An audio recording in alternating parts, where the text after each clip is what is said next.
말씀으로 돌아와서 오늘 말씀은 창세기 15장 1절에서 11절까지 말씀으로 이루실 언약의 강함이라는 제목으로 말씀을 나누기를 원합니다. 어제 창세기의 아브라함 설교 시리즈가 세 번째를 넘어서 오늘이 네 번째입니다.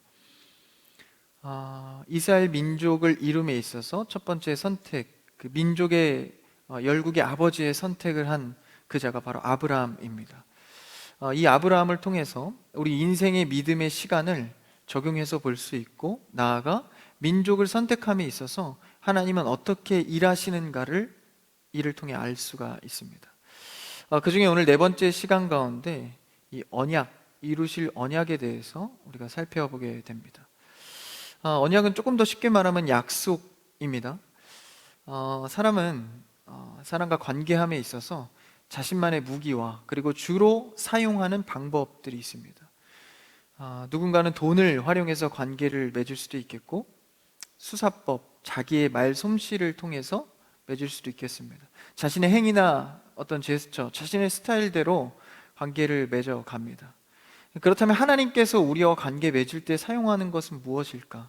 바로 오늘 말씀의 제목에 나와 있죠. 바로 언약을 통해서 이루어 가십니다.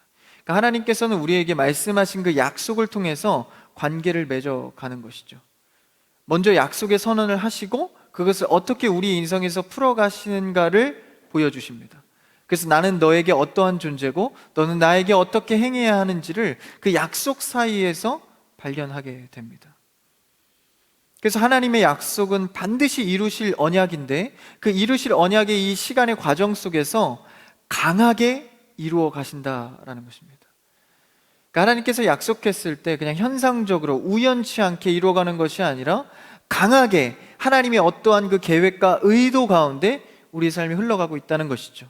그렇다면 우리는 현상만 바라보고 두렵거나 불안해하는 것이 아니라 하나님께서 미리 우리에게 선언해 주신 그 약속을 붙드는 것입니다. 조금 더 쉽게는 하나님의 말씀에서 묵상해서 내가 결단하고 용기를 내게 된 그 말씀을 붙드는 것이죠.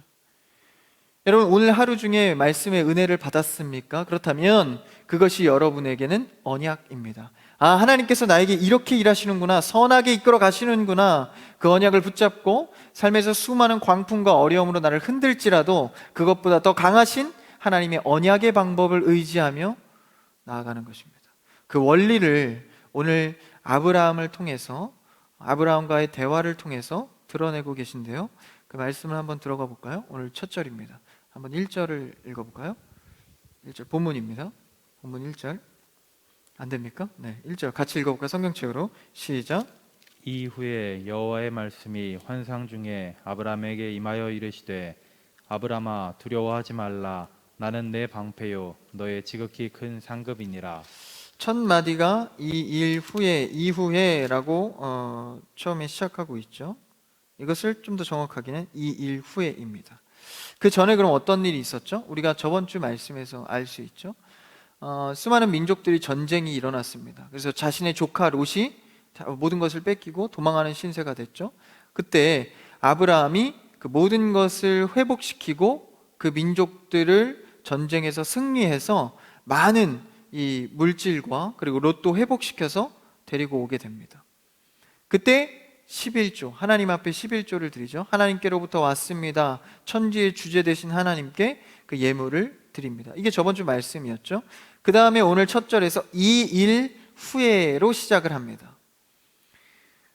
그러니까 그 많은 족속들이 네 족속, 다섯 족속 이렇게 전쟁을 했는데, 그때 아브라함이 318명의 인원을 자신의 편인 군인들을 데리고 이제 다 회복해서 돌아왔죠. 근데 그렇게 돌아왔을 때 하나님께서 뭐라고 말씀하십니까? 이 일 후에 아브라함아 두려워하지 말아라. 아무 일도 없는데 갑자기 평탄하게 잘 살고 있는 사람한테 두려워하지 말아라 라는 건 어울리지 않죠? 그럼 어떤 속내가 있을까요? 그러니까 하나님께서 두려워하지 말라는 것은 아브라함이 뭔가 두려움에 사로잡혀 있다는 뜻입니다. 어떤 두려움에 처해 있습니까? 오늘 말씀 1절을 잘 보니까 나는 내 방패다, 큰 상급이다. 방패라는 것은 군사 용어죠. 군인들이 쓰는 무기입니다. 그 무기를 빗대서 방패라고 했을 때는 공격을 당하고 있을 시에 보호할 수 있는 요소를 말하고 있습니다. 그러니까 아브라함이 롯을 회복시키기 위해서 전쟁을 치르지 않았습니까? 그러니까 주변 국가들이나 수많은 다른 족속들이 그를 또 두렵게 위협적으로 공격할 것을 두려워한 것이죠. 그래서 공격당할 것을 두려워하고 전쟁의 보복에 대한 두려움에 아브라함이 사로잡혀 있었다라는 것입니다. 모든 것을 빼앗아 왔고, 그렇죠? 그 재물들을 가져왔기 때문에 그 보복의 두려움은 당연했을 겁니다. 당시에는 이 족장 시대이기 때문에 어떤 법 체계도 없습니다. 사회 구조도 그렇게 복잡하지 않습니다. 단순한 것이죠. 그래서 우리가 한 가지 알아야 할 것이, 당시의 사회 구조상의 체계는 이제 땅을 많이 가진 자, 그리고 자손을 얼마나 가졌냐로 부를 측정할 수가 있습니다. 다시요, 땅을 얼마나 가졌는가, 그리고 자손을 얼마나 갖고 있는가. 이 족장 시대이기 때문에 자신의 친인척 관계에 자손이 굉장히 중요했던 것입니다. 그래서 어떤 법 체계도 없고 사회 구조가 굉장히 단순하게 그렇게 땅과 자손으로 측정이 된 것이죠. 당시 아브라함은 자손이 번성할 것으로 하나님이 오늘 약속은 해주셨지만 자식이 있지는 않습니다. 그러니까 이 보복이라는 상황 앞에 자식도 없고 땅도 뭐 그리 눅눅하지 않은 상황에 두려움이 앞섰던 것이죠. 그래서 이 불안과 두려움을 깨고 하나님이 나타나서 이 일 후에 뭐라고 말씀하시죠? 두려워하지 말라. 그러면서 말씀을 이어가십니다. 한번 2절을 읽어볼까요? 본문 2절 시작. 아브라함이 이르되 주 여호와여 무엇을 내게 주시려 하나이까? 나는 자식이 없사오니 나의 상속자는 이 다메섹 사람 엘리에셀이니이다. 벌써 얘기가 나오죠. 땅 아니면 자손인데 아브라함이 내가 뭐 때문에 두려워하지 않아야 하죠? 전 두려워 죽겠는데 두려워하지 말라고 말만 던지시고 내가 무엇으로 그것을 해결할 수 있겠습니까? 이 두려움을 해결할 수 있겠습니까? 하면서 뭐라고 합니까? 나는 자식이 없습니다. 그러면서 아브라함이 뭐라고 하죠? 나의 상속자는 다메섹 사람 엘리에셀이니이다. 그러니까 다메섹 사람 엘리에셀을 자신의 자식으로 삼겠다라는 거예요. 굉장히 급하죠. 여기서 이제 아브라함의 믿음이 자라긴 했지만 아직까지도 하나님 앞에 자신의 처지를 바라볼 때 급한 것을 봅니다. 그러니까 우리도 신앙생활 하다 보면 마찬가지죠. 뭔가 은혜 받고 뭔가 용기는 생기지만 실제 현상과 상황에 두려움이 닥치면 일단 급하게 처리를 합니다. 내 식대로 내 생각대로 다메섹 사람을 자식으로 취하겠습니다. 내 이 두려움을 해결해 준다고요? 그러면 내 현상에서 보이는 거, 저거다, 다메섹 사람을 내가 자식으로 삼겠습니다. 여러분, 신앙에 가장 우선돼야 할 것이 바로 인내인데 우리가 이 문제에 대해서 어떻게 처리하고 있는지를 돌아봐야 합니다. 용기는 있고 은혜는 있는데 막상 그 삶의 적용에 있어서 우리는 너무 급하다라는 것이죠. 기도도 마찬가지입니다. 기도하다 보면 내 뜻대로 응답돼야 될 타이밍이 보여요. 지금쯤, 얼마만큼. 그래서 그대로 기도를 하기 시작합니다. 근데 그게 내 생각처럼 이루어지지 않을 때 우리는 조급해합니다. 그래서 기도를 방향을 바꾸면서 내 원대로 되기를 원하는 것이죠. 그래서 성급하게 말을 합니다. 성급하게 결정합니다. 하나님께서 어떤 주신 은혜도 없는데 그냥 내 식대로 가는 거예요. 그때 하나님은 오늘 3절과 4절을 통해서 아브라함을 설득하십니다. 한번 3절과 4절을 읽어볼까요? 같이요, 시작. 아브라함이 또 이르되 주께서 내게 씨를 주지 아니하셨으니 내 집에서 길린 자가 내 상속자가 될 것이니이다. 여호와의 말씀이 그에게 임하여 이르시되 그 사람이 내 상속자가 아니라 내 몸에서 날 자가 내 상속자가 되리라 하시고, 계속해서 이제 하나님과 아브라함의 대화를 통해서 하나님이 설득하는 작업을 들어가시는데 정확하게 약속해 주신 건 뭐예요? 내가 너로 약속하기로 네 몸에서 나온 정확한 너의 씨로 나온 자가 상속자가 되어야 한다. 그를 통해서 자손을 이루어야 한다고 말씀해 주시죠. 그래서 하나님께서 그 이야기를 조금 더 자세하게 보여주시면서 시청각 자료를 활용하십니다. 5절을 한번 읽어볼까요? 그 다음 5절입니다. 본문에 시작. 그를 이끌고 밖으로 나가 이르시되 하늘을 우러러 뭇 별을 셀 수 있나 보라. 또 그에게 이르시되 내 자손이 이와 같으리라. 이 별을 보여줍니다. 별을 보여주시면서 지금도 우리가 흔하게 별을 볼 수 있죠. 도심에서 잘 못 보긴 하지만 그 별을 보여주면서 이 별을 네가 셀 수 있냐? 이 자손을 너에게 약속해 주겠다라는 거예요. 수없이 많은 그 별과 같이 네 자손이, 당시의 체계는 뭐였다고요? 땅과 자손. 그것을 허락해 준다라는 거예요. 그런데 여기에 자손이라고 언급하는 이 단어가 굉장히 특이합니다. 원문에 보면 이 자손은 별과 같이 셀 수 없는 자손이니까 당연히 복수로 쓰여져야겠죠? 근데 여기서는 단수로 쓰여졌습니다. 그 좀 말이 안 맞는 거예요. 별과 같이 수많은 이 반짝이는 행성들을 보여주면서 네 자손이 저렇게 될 거야 라고 했지만 실제 단어는 단수로 썼다는 거예요. 이 중의적인 의미를 갖는 듯이 보입니다. 그럼 그 단수의 특별함이 어디 있을까요? 갈라디아서 3장 16절에서 이렇게 표현하고 있습니다. 한번 띄워주시면. 없나요? 네, 있죠. 같이 읽어볼까요? 시작. 이 약속들은 아브라함과 그 자손에게 말씀하신 것인데 여럿을 가리켜 그 자손들이라 하지 아니하시고 오직 한 사람을 가리켜 내 자손이라 하셨으니 곧 그리스도라. 너무 친절하게 잘 설명해주고 있죠. 갈라디아서에서 뭐라고 합니까? 그 약속한 아브라함의 자손에 대한 것은 여럿을 가리켜서 별도 보여주고 했지만 실제는 단수로 단어가 쓰여졌다는 거예요. 한 사람으로. 뭐요? 내 자손이라 하셨으니 곧 그리스도라.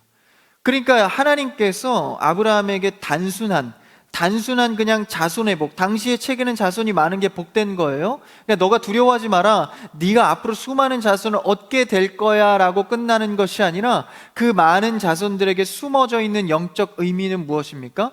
너의 씨를 통해서 예수 그리스도가 나올 것이다.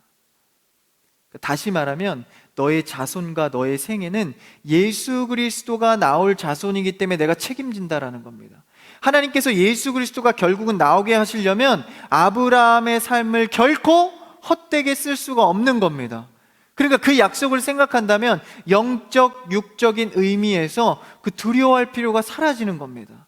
육적으로도 복되게 될 거고 영적으로도 내가 이끌어 갈 거기 때문에 그 근거, 그 언약에 의해서 두려워하지 말라는 것이죠. 여러분, 하나님께서는 반드시 말씀의 근거에 의해서 우리에게 두려워 말라 말씀하십니다. 사람은 한계가 있죠. 두려워하지 마, 걱정하지 마, 잘 될 거야. 최고의 위로가 그냥 사람은 잘 될 거야, 앞으로 복되게 될 거야 정도입니다. 그런데 하나님의 말씀은, 하나님의 위로와 하나님의 언약은 분명한 근거가 있다는 것이죠. 그리고 그걸 처리할 만한 능력이 충분합니다. 그래서 오늘 말씀의 제목처럼 이루실 언약의 강함, 능력이 있다라는 거예요. 사람은 약속해놓고도 능력이 없으면 이행하지 못합니다. 위로는 하지만 실제 해결해줄 능력은 늘 부족합니다. 그런데 하나님께서는 그 말씀으로 언약하시고 이행할 능력이 있다라는 것이죠.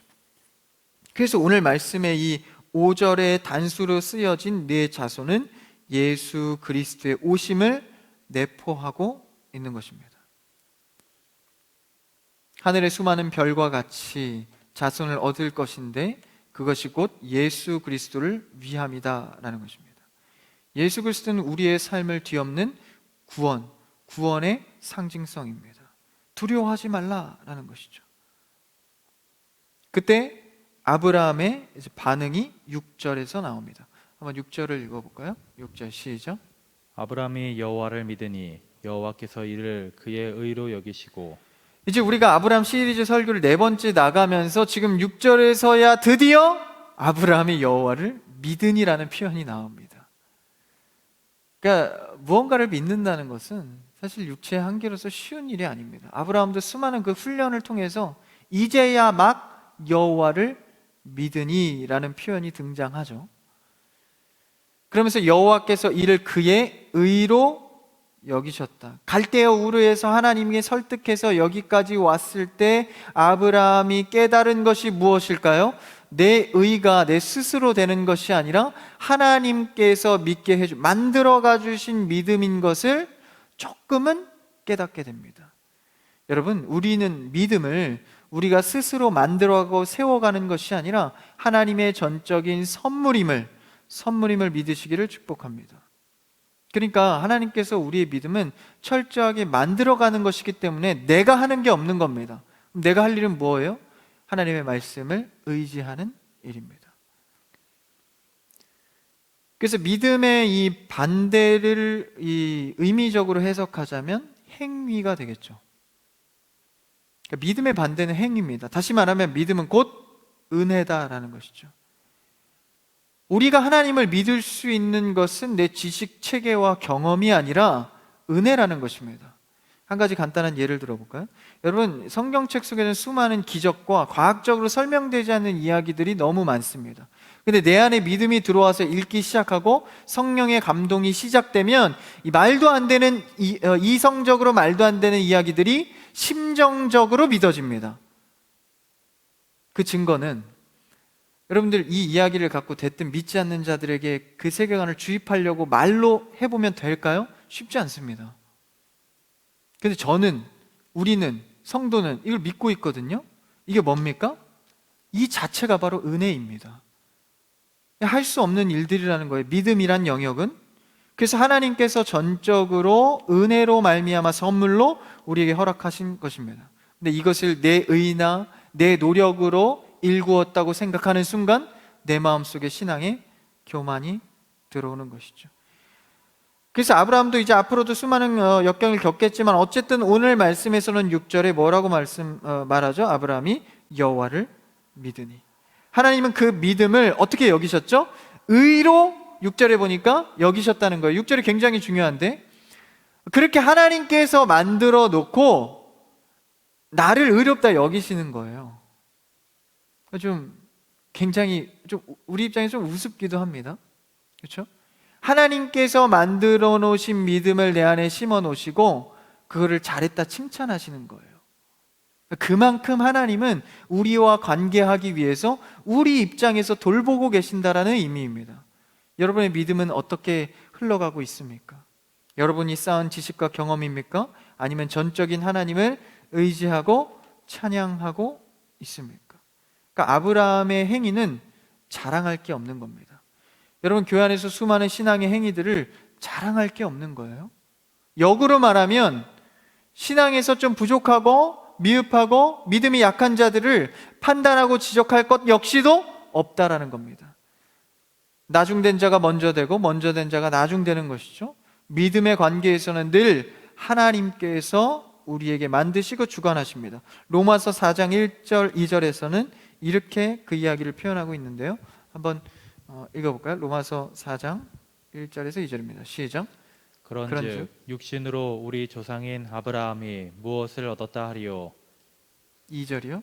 만일 아브라함이 행위로서 의롭다 하심을 받았으면 자랑할 것이 있으려니와 하나님 앞에서는 없느니라.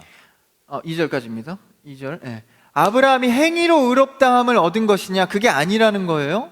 그렇죠? 하나님 앞에서는 그게 없다는 거예요. 다시 말하면 하나님께서 세워준 믿음이라면 자랑이 없는 겁니다. 그러니까 여러분이 신앙생활 가운데 자랑하고 자꾸 교만의 마음이 올라오는 것은 하나님이 준 게 아니라는 거예요.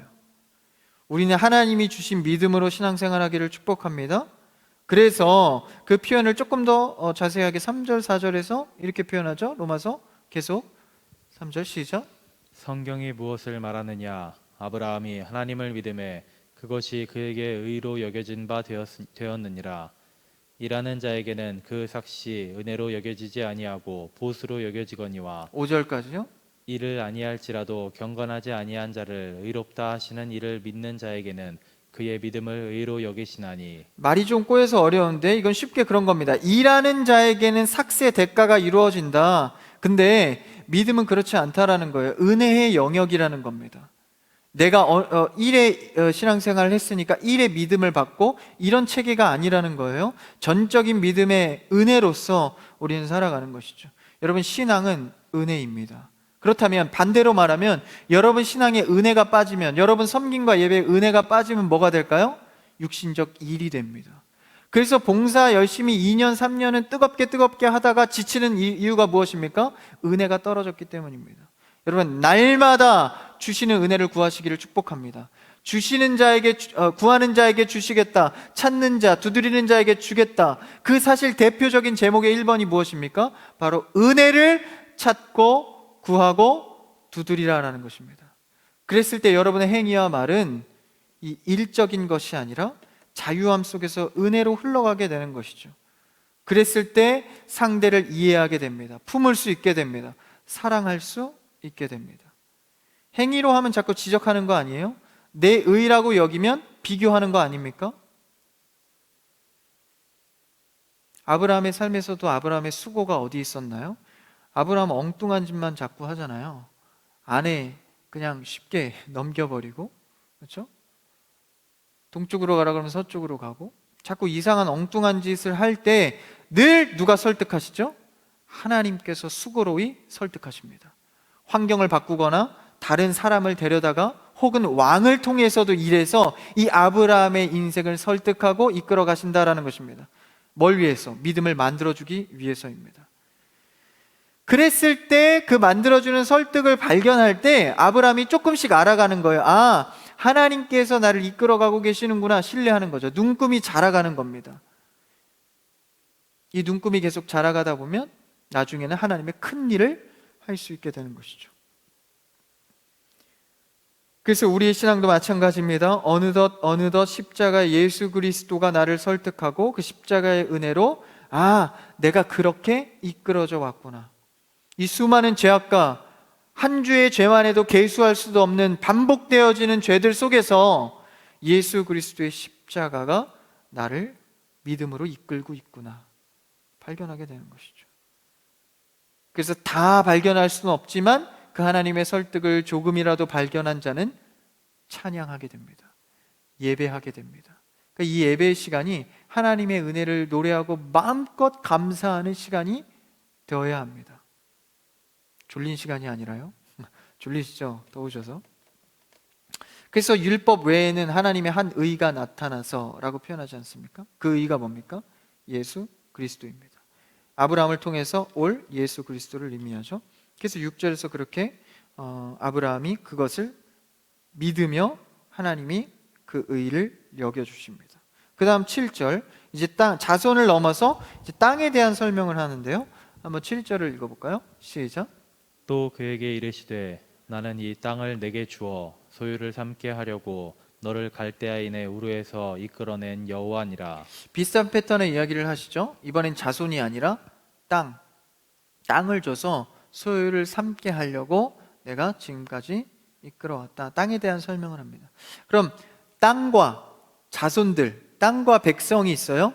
그 다음에 왕이 있으면, 왕의 통치, 왕이 있으면 나라가 형성되는 겁니다.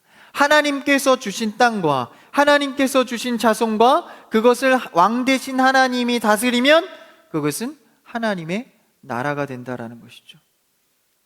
그래서 하나님의 나라가 너의 자손들을 통해서 하나님의 나라가 임할 것을 암시하고 있는 말씀입니다. 그 다음 8절에서 뭐라고 합니까? 8절입니다. 아브라함이 말하죠. 시작. 그가 이르되 주 여호와여 내가 이 땅을 소유로 받을 것을 무엇으로 알리이까? 8절에서 이제 또 아브라함이 믿음이 그렇게 좋지 않아요. 아직 믿긴 믿지만, 근데 사실 이게 믿음입니다. 그러니까 주님, 내가 뭘 보여줘야 믿겠습니다. 예수님도 뭐라 그러시죠? 도마에게 만지지 않고 보지 않고 믿는 자가 복되다. 도마를 지적하고 꾸짖는 게 아니라 이 믿음에 대해서 사실 사람은 보고 만지고 듣기를 원해요. 아브라함도 그랬죠. 내가 무엇으로 그 땅, 하나님의 나라가 임할 것을 내가 그 암시를 믿을 수 있겠어요. 근데 사실 이 자체가 믿음입니다. 그러니까 하나님께 씨름하는 거잖아요. 하나님, 저 진짜 힘든데요? 보여주셔야겠는데요? 좀 이때쯤에 이루어 주셔야겠는데요? 사실 이 자체가 믿음의 싸움입니다. 그러니까 여러분, 믿음이 약하다고 너무 실족하지 마십시오. 하나님과의 실랑이가 결국 하나님께서 세워가는 믿음입니다. 그러면서 하나님 역시도 이것에 대해서 다 대꾸하시죠. 그래서 여러분, 힘들지라도 하나님 앞에서 기대고 버티는 기도를 하십시오. 실랑이를 하는 기도를 할지라도 하나님과 씨름을 하십시오. 구하고 매달리는 여러분 되길 축복합니다. 하물며 하나님께서 기도 제목을 바꾸실지라도 지금 현재의 나의 기도 제목에 애를 써보십시오. 매달려 보십시오. 그러니까 아브라함이 그렇게 믿음을 하나님과 이렇게 만들어가고 있는 것이죠. 그래서 구하는 기도가 굉장히 중요합니다. 여러분, 무엇이든 하나님 앞에 구하십시오. 갈등하는 가운데 구하십시오. 어려운 가운데 구하십시오. 그 많은 수많은 여러분들의 기도 제목이 하나님께서 귀하게 쓰신다라는 거예요. 나는 사실 이게 올바른 기도인가 아닌가 판단하기 전에 여러분 그냥 구하십시오. 그 속에서 은혜와 구별을 발견해 가기 시작합니다. 기도할 때 여러분 이 구하는 기도나 뭐 여러 가지 기도를 할 때 여러분 기도를 어떻게 하시나요? 여러분 기도 중에 가장 어려운 기도가 무엇일까요? 기도 중에 가장 어려운 기도는 침묵 기도입니다. 여러분들 이렇게 눈 감고 가만히 기도하는 거 있죠? 사실 그게 가장 어려운 기도입니다. 여러분 침묵 기도 좀 오래 해보신 분들은 한번 기억이 나시는지? 침묵 기도 오래 하다 보면 딴 생각하거든요. 침묵 기도 오래 하다 보면은 오늘 저녁에 뭐 먹지? 뭐 이러고 있어요. 뭐 이런 저를 발견하거든요. 그러니까 침묵 기도는 사실 굉장히 어려운 단계입니다. 그래서 우리가 추구해야 될 구하는 기도는요, 입술을 열어서 기도해야 합니다. 주님, 아브라함도 고백하잖아요, 말로. 그렇죠? 어떻게 해야 내가 그걸 믿겠습니까? 좀 보여주십시오. 입술을 열어서 여러분 기도하는 습관을 갖기를 축복합니다. 그래서 입술을 열라고 그냥 막 큰 소리로 외쳐라 이런 게 아니라요, 자기가 들을 수 있는 정도에는 소리를 내야 됩니다. 그래야 정리가 되고 체계 있게 하나님께 묻고 구하고 할 수 있는 거죠. 어쨌든 그렇게 소리내서 지금 구하는 기도를 하는 거예요. 하나님이 또 받아주십니다. 9절을 한번 읽어볼까요? 그 다음 절 9절 같이 읽어볼까요? 시작. 여호와께서 그에게 이르시되 나를 위하여 3년 된 암소와 3년 된 암염소와 3년 된 수양과 산 비둘기와 집 비둘기 새끼를 가져올지니라. 보니까 하나님께서 제물을 가져오래요. 제물을 가져와서 제사를 드리는 것을, 갑자기 이게 좀 말이 안 맞는 것 같아요. 내가 그것을 소유를 받을 것을 무엇으로 알겠습니까? 그러니까 갑자기 나를 위해서 제물을 준비해라 라고 말씀하시는 거예요. 근데 이제 이 정도로 얘기했을 때는 이제 믿음이 약한 상황 같은 경우에는 갑자기 무슨 제물을 준비합니까? 이렇게 할 법한데 아브라함이 그래도 조금 잘 왔어요. 그렇죠? 순종을 합니다. 10절을 읽어볼까요? 10절입니다. 시작. 아브람이 그 모든 것을 가져다가 그 중간을 쪼개고 그 쪼갠 것을 마주 대하여 놓고 그 새는 쪼개지 아니하였으며. 아브라함이 순종해서 그 모든 제물을 가져와서 이 반으로 쪼갭니다. 제물을 반으로 쪼갠다는 의미는 완전한 분리를 의미합니다. 그러니까 하나님과 아브라함이 약속한 이 언약이 안 이루어지면 쪼갠다라는 거예요. 죽음을 의미합니다. 이 언약이 안 이루어진다면 누군가가 죽음으로 이 언약이 깨진 거에 대한 대가를 치러야 한다는 상징입니다. 그러니까 누군가는 죽어야 한 대가를 치를 정도로 이 언약은 반드시 이루어진다는 것을 상징하고 있는 거예요. 그래서 자손과 땅을 준다니까 그 약속을 해주시는 겁니다. 제물의 분리를 통해서. 약속 파기하면 죽는다라는 거예요. 근데 하나님이 죽을 수가 없잖아요. 하나님은, 그렇죠? 스스로 계신 분이, 영원하신 분이 어떻게 죽겠습니까? 그럼 역으로 어떤 표현인 거예요? 하나님이 죽을 수 없기 때문에 반드시 이루어진다는 언약을 강하게 표현하고 있는 겁니다. 오늘의 말씀의 제목처럼 이루실 언약의 강함을 드러내고 있는 겁니다. 하나님이 어떻게 죽겠어요? 그러면 그걸 조금 더 강하게 표현한 것이 17절에, 오늘 읽진 않았지만 뒤에 가서 17절에 보면 한번 말씀으로 읽어볼까요? 같이 읽읍시다. 17절 시작. 해가 져서 어두울 때에 연기 나는 화로가 보이며 타는 횃불이 쪼갠 고기 사이로 지나더라. 그러니까 반으로 갈라진 그 제물 사이로 뭐가 지나가요? 하나님께서 횃불이 지나가는 거예요. 그러니까 쪼갠 고기 사이로 횃불이 지나간다는 의미는 완벽한 죽음을 말합니다. 그러니까 죽어 있는데 또 죽이는 거예요. 좀 잔인하죠? 이만큼 강하게 표현하는 거예요. 뭐를? 언약이 이루어질 것을. 이 약속 깨면 이 정도로 죽는다는 계약을 하시는 겁니다. 이 정도까지 강조해서 계약을 하고 있는데 여기서 안 믿으면 거의 뭐 이제 내놓은 자식이라고 할 수 있겠죠? 이 정도로까지 약속을 하는 거예요. 근데 그럼에도 불구하고 나중에 약속은 누가 깨죠? 아브라함이 깹니다. 그러니까 하나님과의 약속을 이행하지 못하거든요. 순종하지 못하는 경우가 앞으로도 많이 발생합니다. 그러니까 언약이 자꾸 깨지는 거예요. 그럴 때에 하나님께서는 어떻게 그 언약을 마지막에 완성하시죠? 아브라함을 통해서 수많은 별과 같이 그걸 단수의 자손으로 표현해서 예수 그리스도. 그러니까 하나님이 어떻게 죽겠어요? 라고 표현했지만 실제 예수 그리스도를 보내서 자신을 내어줍니다. 죽는 거예요. 그러니까 이걸 볼 때 자신을 내어줄 것을 어떻게 할까 계획 세우는 사람이 어디 있겠냐라는 거예요.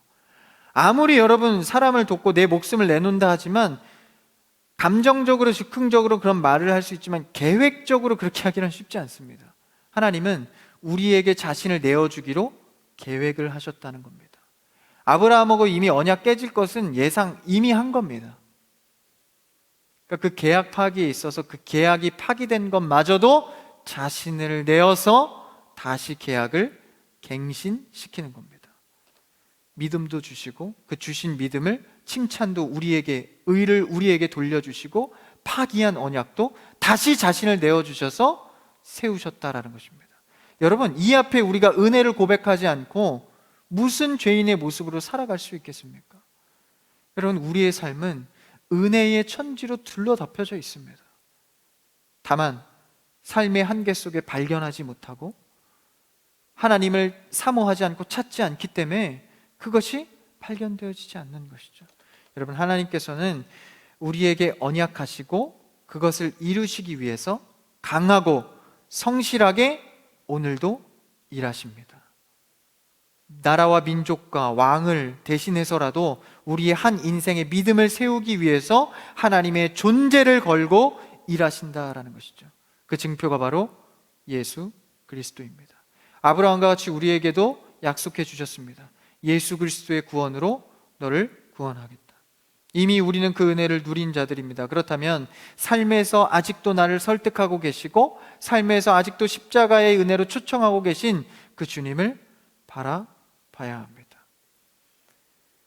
그래서 우리는 하나님의 언약을 자신을 죽일 정도로 강한 그 언약을 날마다 붙들어야 하는 것이죠. 여러분 삶에 요새 두려운 것이 무엇이 있습니까? 불안의 문제가 무엇이 있습니까? 미래의 문제, 직장의 문제, 학업의 문제, 전공의 문제, 걸려있는 수많은 문제들 가운데 여러분 두려움을 내려놓고 오늘 말씀을 의지하여 믿는 여러분 되기를 축복합니다. 두려움을 떨쳐내시고 하나님의 성실함과 강하게 약속해 주신 그 말씀을 붙드는 여러분의 삶이 되기를 주님의 이름으로 축복합니다.